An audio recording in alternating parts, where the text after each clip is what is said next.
Mayor Strike Revilla of Bacoor City in Cavite showed that he could be handy in the kitchen by cooking a besang lapu-lapu dish.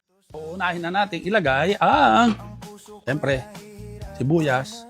At, marami, napakaraming sibuyas yan. At itong luya. Yan, no. Nakulo na yan. Kumukulo na po yan. Amoy na, amoy mo yung luya, no? Aamoy mo. On Facebook, Revilla shared a video of him preparing the dish with assistance from Councilor Noli Galvez. Ang pesa ay nag-originate po yan sa mga Kapampangan dish.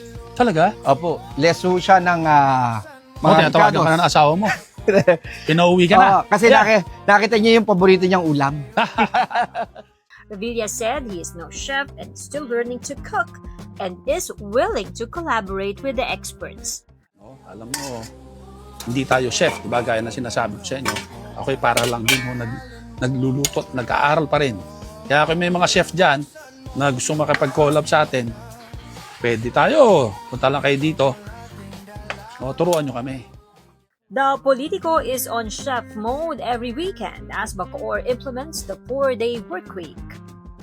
So, Monday to Thursday po, 8 o'clock in the morning, up to 7 p.m.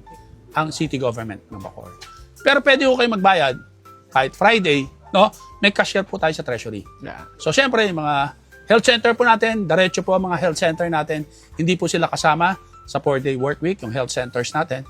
Kung ano po yung schedule nila sa mga health center natin, tuloy-tuloy po yan. At syempre, ang disaster natin, tuloy-tuloy din po ang trabaho niyan. At yung mga traffic enforcer. At syempre, yung ating mga sentro na naglilinis sa kalsada at sa mga ilog natin, tuloy-tuloy pa rin ho. Pati ang ating maintenance, road maintenance, tuloy-tuloy pa rin ho sila ng trabaho. Okay?